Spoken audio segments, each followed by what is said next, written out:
Hello guys, എൻ്റെ ക്രിയേഷൻസിൻ്റെ പുതിയൊരു വീഡിയോയിലേക്ക് സ്വാഗതം. ഇന്ന് നമ്മൾ പട്ടുപാവാടയ്ക്കൊക്കെ പറ്റിയൊരു അടിപൊളി ഒരു ബ്ലൗസാണ് കേട്ടോ സ്റ്റിച്ച് ചെയ്യുന്നത്. നമുക്ക് എങ്ങനെയാണ് അത് ചെയ്യുന്നത് നോക്കാം. അതിന് വേണ്ടിയിട്ട് ഞാനിങ്ങനെ മെറ്റീരിയൽ എടുത്തിട്ടുണ്ട്. 1 മീറ്റർ ലൈനിങ് മെറ്റീരിയലും അതിൻ്റെ തന്നെ ബ്ലൗസ് പീസിൻ്റെ മെറ്റീരിയലുമാണ് എടുത്തിട്ടുള്ളത്. ആദ്യം നമ്മൾ ലൈനിങ്ങിലാണ് കട്ട് ചെയ്തെടുക്കുന്നത്, എന്നിട്ടാണ് നമ്മൾ മെറ്റീരിയലിലേക്ക് കട്ട് ചെയ്യുന്നത് കേട്ടോ. അപ്പം ഇങ്ങനെ എടുത്തതിന് ശേഷം ഇനി നമുക്കിത് ഫോൾഡ് ചെയ്ത് കൊടുക്കണം. ഞാനിത് ഓൾറെഡി ഫോൾഡ് ചെയ്തിട്ടിട്ടുണ്ട്. നമ്മൾ സാധാരണ ചുരിദാറിനൊക്കെ മടക്കുന്ന പോലെ തന്നെയാണ് ഇതിനും ഞാൻ ഫോൾഡ് ചെയ്തിട്ടുള്ളത്. കണ്ടില്ലേ, ഇങ്ങനെ 2ആയിട്ട് മടക്കിയിട്ടുണ്ട്. എന്നിട്ട് അത് വീണ്ടും മുകളിൽ നിന്ന് താഴേക്ക് ഒന്ന് മടക്കി കൊടുക്കാം. നമുക്ക് എങ്ങനെയാണോ മെറ്റീരിയൽ അഡ്ജസ്റ്റ് ചെയ്യാൻ പറ്റുന്നത് ആ രീതിക്ക് വേണം അത് ഫോൾഡ് ചെയ്ത് കൊടുക്കാൻ വേണ്ടിയിട്ട്. അങ്ങനെ 4 ലെയറായിട്ട് കിട്ടും കേട്ടോ. ഇത് ഞാൻ 8 വയസ്സ് മുതൽ 10 വയസ്സ് വരെയുള്ള കുട്ടികൾക്കൊക്കെ പറ്റിയിട്ടുള്ള അളവിൻ്റെ ബ്ലൗസാണ് കേട്ടോ ചെയ്യുന്നത്. അപ്പോൾ ആദ്യം തന്നെ ലെങ്ത്ത് ഞാൻ മാർക്ക് ചെയ്യുന്നുണ്ട്. ലെങ്ത്ത് ഇവിടെ ഞാൻ 14 ഇഞ്ചാണ് മാർക്ക് ചെയ്യുന്നത്. പിന്നെ 2 ഇഞ്ച് എക്സ്ട്രാ കൊടുക്കുന്നുണ്ട്. ഇപ്പം നമ്മൾ ക്രോപ്പ് ടോപ്പാണ് അധികം പട്ടുപാവാടയ്ക്കൊക്കെ അധികവും എല്ലാവരും യൂസ് ചെയ്യുന്നത്. അപ്പോൾ അതുകൊണ്ട് അത്ര നീളം മതിയാവും. ഈ 2 ഇഞ്ച് ഞാൻ കൊടുത്തിട്ടുള്ളത്, എക്സ്ട്രാ 2 ഇഞ്ച് ലെങ്ത്ത് കൊടുത്തിട്ടുള്ളത് സീം അലവൻസ് ആണ് കേട്ടോ. നമുക്ക് മടക്കി സ്റ്റിച്ച് ചെയ്യാനുള്ളതാണ്. നമുക്കിവിടെ താഴെ ഒരു സ്ട്രെയിറ്റ് ലൈൻ വരച്ചു കൊടുക്കാം.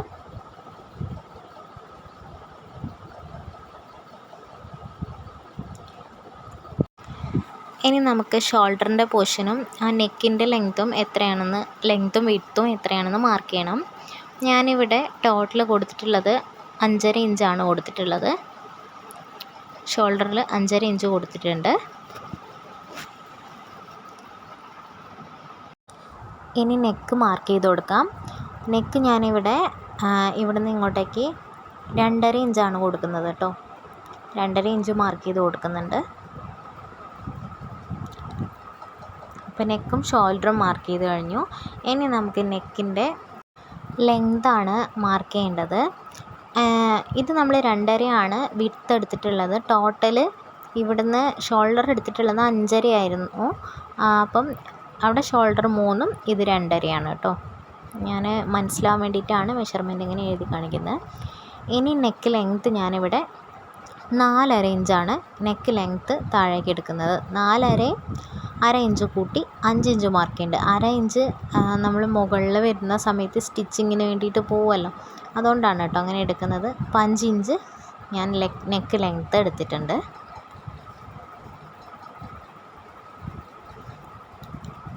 കണ്ടില്ലേ. ഇനി നമുക്ക് ആം ഹോളാണ്. ആം ഹോൾ ഞാനിവിടെ എടുത്തിട്ടുള്ളത് 5.5 ഇഞ്ചിലാണ് ആം ഹോൾ മാർക്ക് ചെയ്തിട്ടുള്ളത്. ഇവിടെ നിന്ന് ഇങ്ങോട്ടേക്ക് 5.5 ഇഞ്ച് മാർക്ക് ചെയ്ത് കൊടുത്തിട്ടുണ്ട് കേട്ടോ. ഇനി നമുക്ക് ചെസ്റ്റ് സൈസാണ് വേണ്ടത്. അവിടെ ആ സൈസ് മാർക്ക് ചെയ്ത് കൊടുക്കണം. അപ്പോൾ എനിക്കിവിടെ 27 ഇഞ്ചാണ്. അപ്പോൾ ആ 27നെ 4 കൊണ്ട് ഡിവൈഡ് ചെയ്തിട്ടുണ്ട് ഞാൻ. അപ്പോൾ എനിക്ക് കിട്ടുന്നത് 6.45 ആണ്. ആ 6.45 ഞാൻ ഇവിടെ മാർക്ക് ചെയ്തിട്ടുണ്ട്.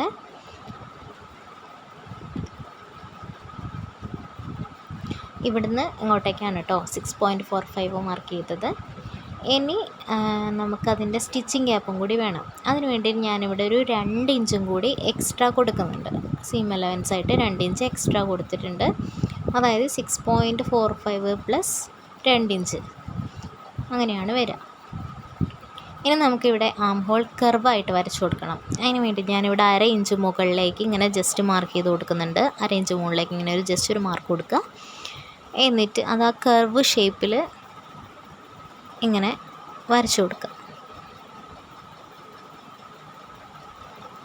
ഹോൾ കർവിൻ്റെ സ്കെയിൽ ഉണ്ടെങ്കിൽ അത് വെച്ച് നമുക്ക് ചെയ്യാം കേട്ടോ. ഇനി നമുക്ക് ഇതിൻ്റെ താഴത്തെ ലെങ്ത് എത്രയാണെന്ന് നോക്കുക. അതായത് നമ്മൾ ആ ഒരു ഹിപ്പിൻ്റെ പോർഷൻ വരില്ലേ, അവിടുത്തെ ഇവിടെ എനിക്ക് വിഡ്ത്ത് വന്നത് 26 ആണ്. ആ 26നെ 4 കൊണ്ട് ഞാൻ ഡിവൈഡ് ചെയ്തപ്പോൾ എനിക്ക് 6.5 6.5 കിട്ടിയിട്ടുള്ളത്. ആ 6.5 ഞാനിവിടെ അടിവശത്ത് താഴെ ആ ഒരു ഭാഗത്ത് ഇങ്ങനെ താഴത്തെ ഭാഗത്ത് മാർക്ക് ചെയ്ത് കൊടുത്തിട്ടുണ്ട്. ഇനി അതിൻ്റെ കൂട്ടത്തിൽ 2 ഇഞ്ചും കൂടി എക്സ്ട്രാ സ്റ്റിച്ചിങ് ഗ്യാപ്പ് കൊടുത്തിട്ടുണ്ട്. ഇനി ഇത് നമുക്ക് ജോയിൻ ചെയ്യണം. പക്ഷേ അതിൻ്റെ മുന്നേ നമ്മുടെ ഷേപ്പും കൂടി നോക്കണം. എനിക്കിവിടെ ഷേപ്പ് വന്നിട്ട് 24 ഇഞ്ചാണ് ഷേപ്പ് വന്നിട്ടുള്ളത്. ഷേപ്പ് 24 അപ്പം 24നെ നമുക്ക് ഇതേപോലെ തന്നെ 4 കൊണ്ട് ഡിവൈഡ് ചെയ്യാം. 4 കൊണ്ട് ഡിവൈഡ് ചെയ്യാം. അപ്പോൾ നമുക്ക് കിട്ടുന്നത് 6 ഇഞ്ചാണ്. അപ്പോൾ 6 ഇഞ്ചിൽ നമുക്ക് ഷേപ്പ് അടയാളപ്പെടുത്താം. ഈ മുകളിൽ നിന്ന് ഇവിടേക്ക് ഒരു 10 ഇഞ്ചിൽ നമുക്ക് ഷേപ്പ് അടയാളപ്പെടുത്തി കൊടുക്കാം കേട്ടോ. ഞാൻ ജസ്റ്റ് അവിടെ ഒരു 10 ഇഞ്ച് മാർക്ക് ചെയ്ത് കൊടുക്കുന്നുണ്ട്. എന്നിട്ട് ഇവിടെ നിന്ന് ഇങ്ങോട്ടേക്ക് 6 ഇഞ്ച് മാർക്ക് ചെയ്യാം. ഷേപ്പ് 6 ഇഞ്ച് മാർക്ക് ചെയ്ത് കൊടുക്കാം. ഇവിടെയും 6 ഇഞ്ച് കൊടുക്കുക. 2 ഇഞ്ച് സ്റ്റിച്ചിങ് ഗ്യാപ്പ് കൊടുക്കുക. ഇനി നമുക്ക് ഈ 3 ജോയിൻറ്റും തമ്മിൽ ജോയിൻ ചെയ്ത് കൊടുക്കാം. ഇല്ല, ഇങ്ങനെ ഒരു ഷേപ്പിൽ വരച്ച് കൊടുക്കാം. സ്കെയിൽ വെച്ച് ജോയിൻ ചെയ്യുകയാണെങ്കിൽ അങ്ങനെയും ചെയ്യാം കേട്ടോ.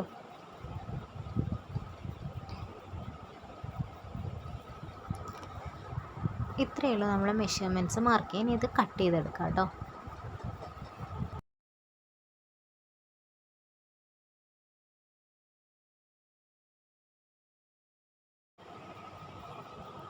ഇവിടെ ഫോൾഡഡ് ആയിരിക്കും, അവിടെ ഒന്ന് സെപ്പറേറ്റ് ചെയ്ത് കൊടുക്കുക കേട്ടോ. നമ്മൾ ബാക്ക് ഫ്രണ്ടുമായിട്ട് സെപ്പറേറ്റ് ചെയ്ത് കൊടുക്കുക.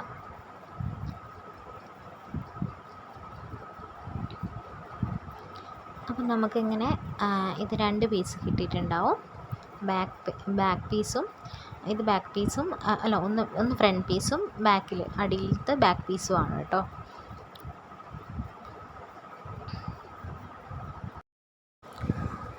ഇനി നമുക്ക് ഇപ്പോൾ വെട്ടി വെച്ചിട്ടുള്ള ഈ ലൈനിങ് പീസ് വെച്ചിട്ട് നമ്മൾ ഈ മെറ്റീരിയലിലേക്ക് അതേ അളവിൽ നമുക്കൊന്ന് കട്ട് ചെയ്തെടുക്കണം.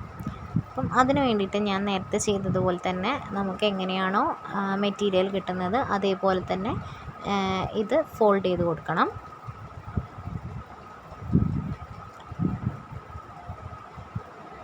ഞാനിതിങ്ങനെ ഫോൾഡ് ചെയ്ത് കൊടുത്തിട്ടുണ്ട്.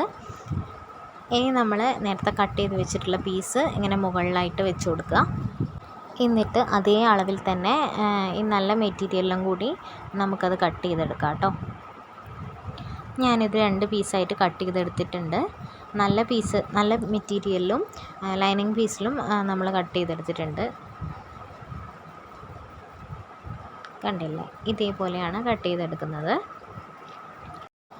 ഇനി നമുക്കിതിൻ്റെ സ്ലീവും കൂടി കട്ട് ചെയ്തെടുക്കണം. ഞാനിവിടെ റഫിൾഡ് ബട്ടർഫ്ലൈ സ്ലീവാണ് കൊടുക്കുന്നത്. അപ്പം അതിന് വേണ്ടിയിട്ട് ഞാനിങ്ങനെ 4 പീസായിട്ട് ഇങ്ങനെ മടക്കി കൊടുത്തിട്ടുണ്ട്. ഈ ഒരു സൈഡ് ഫോൾഡഡ് ആയിരിക്കില്ല, മുകളിലെ വശം മാത്രം ഫോൾഡഡ് ആയിരിക്കും. കണ്ടില്ലേ, ഇതേപോലെ ഫോൾഡ് ചെയ്തിട്ടുണ്ട്. ലൈനിങ്ങിൻ്റെ ബാക്കിയുള്ള മെറ്റീരിയൽ എടുത്തിട്ട് ഇതേപോലെ ഫോൾഡ് ചെയ്തിടാം. ഇനി നമുക്ക് ഇവിടെ നിന്ന് ഇങ്ങോട്ടേക്ക് 4 ഇഞ്ച് മാർക്ക് ചെയ്ത് കൊടുക്കാം. മുകളിലെ വശം ഫോൾഡഡ് ആണ് കേട്ടോ. ലെങ്ത്ത് ഞാനിവിടെ 16 ഇഞ്ചാണ് ഞാൻ മാർക്ക് ചെയ്ത് കൊടുക്കുന്നത്.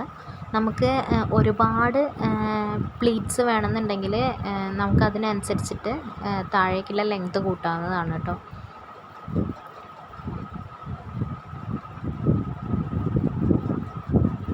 നമുക്ക് ആ സ്ലീവിൻ്റെ ഷേപ്പിൽ വരച്ചു കൊടുക്കാം.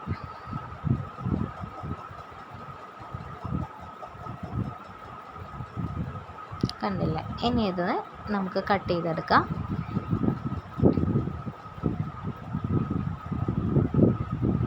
ഞാൻ കട്ട് ചെയ്തെടുത്തിട്ടുണ്ട്. ഇതിൻ്റെ സെൻറ്ററിൽ ചെറിയൊരു നോച്ചും കൂടി ഇട്ട് കൊടുക്കാം. നമുക്ക് സെൻറ്റർ ഐഡൻറ്റിഫൈ ചെയ്യാൻ വേണ്ടിയിട്ടാണ്. ഇത് നമുക്കിങ്ങനെ ഓരോ പ്ലീറ്റ്സ് പിടിച്ചിട്ടാണ് നമുക്കത് സ്റ്റിച്ച് ചെയ്യേണ്ടത്. ഞാനത് സ്റ്റിച്ചിങ് വീഡിയോയിൽ കാണിക്കാം കേട്ടോ. ഇനി നല്ല മെറ്റീരിയലും കൂടി ഇതേപോലെ തന്നെ ഇതേ അളവിൽ ഞാൻ കട്ട് ചെയ്തെടുത്തിട്ടുണ്ട്. ഇനി നമുക്ക് നെക്കിൻ്റെ ഷേപ്പും കൂടി വരച്ചു കൊടുക്കാം. നെക്കിൻ്റെ ഷേപ്പ് നമുക്ക് ഇഷ്ടമുള്ളത് ഏത് വേണമെങ്കിലും വരച്ചു കൊടുക്കാം കേട്ടോ. ഞാനിവിടെ ഇങ്ങനെ ഈ ഒരു ഷേപ്പിലാണ് വരയ്ക്കുന്നത്. ഇതേപോലെ ഒരു ജസ്റ്റ് ഒരു ഷേപ്പ് ഇങ്ങനെ വരച്ചു കൊടുക്കുന്നുണ്ട്. ലൈനിങ്ങിൻ്റെ പീസിൽ വരച്ചു കൊടുക്കാം കേട്ടോ. ഇനി ഇതൊന്ന് കട്ട് ചെയ്തെടുക്കാം. നെക്ക് ഞാൻ കട്ട് ചെയ്തെടുത്തിട്ടുണ്ട്. ഇത് ഫ്രണ്ട് പീസാണ് കേട്ടോ ഞാൻ കട്ട് ചെയ്തിട്ടുള്ളത്. ഇനി ഇതേപോലെ തന്നെ ബാക്ക് പീസ് എടുക്കുക. ബാക്ക് പീസിൽ ഞാൻ വീനക്കാണ് കൊടുക്കുന്നത്. ഇതൊന്ന് രണ്ടായി മടക്കി കൊടുത്തിട്ടുണ്ട്. ഇവിടുന്ന് ഇങ്ങോട്ടേക്ക് 3 ഇഞ്ചാണ്. 3 ഇഞ്ചിൽ ഞാനൊരു മാർക്ക് കൊടുത്തിട്ടുണ്ട്. ഇനി ബാക്ക് പീസിൻ്റെ നെക്ക് ലെങ്ത്ത് ഞാനിവിടെ ഇത്തിരി അധികം എടുക്കുന്നുണ്ട്. ഞാനിവിടെ വീനക്ക് കൊടുക്കുന്നത് കൊണ്ടാണ് 6.5 ഇഞ്ച് 6 ഇഞ്ച് ലെങ്ത്ത് കൊടുക്കുന്നുണ്ട്. നമ്മൾ സാധാ വരയ്ക്കുന്ന പോലെ തന്നെ ജസ്റ്റ് ഒന്ന് വരച്ചു കൊടുക്കുക. എന്നിട്ട് ഇവിടെ നിന്ന് ഇങ്ങോട്ടേക്ക് വി ഷേപ്പ് സ്കെയിൽ വെച്ചോ ഇങ്ങനെ ഷേപ്പ് വി ഷേപ്പിൽ വരച്ചു കൊടുക്കുക. ഇനി ഇതൊന്ന് കട്ട് ചെയ്തെടുക്കാം. അപ്പോൾ ഇത്രയേ ഉള്ളൂ നമ്മുടെ കട്ടിങ് വീഡിയോ. ഇനി നമുക്ക് സ്റ്റിച്ചിങ് വീഡിയോ പാർട്ട് 2 കാണാം കേട്ടോ. ഇതുപോലെയുള്ള സ്റ്റിച്ചിങ് വീഡിയോസ് ഞാൻ ഇനി അപ്ലോഡ് ചെയ്യുന്നതാണ്. അപ്പോൾ അതെല്ലാം വാച്ച് ചെയ്യുന്നതിന് വേണ്ടിയിട്ട് ചാനലൊന്ന് സബ്സ്ക്രൈബ് ചെയ്യണേ, ലൈക്ക് ചെയ്യണം, ഷെയർ ചെയ്യണം, സപ്പോർട്ട് ചെയ്യണേ കേട്ടോ. Thanks for watching.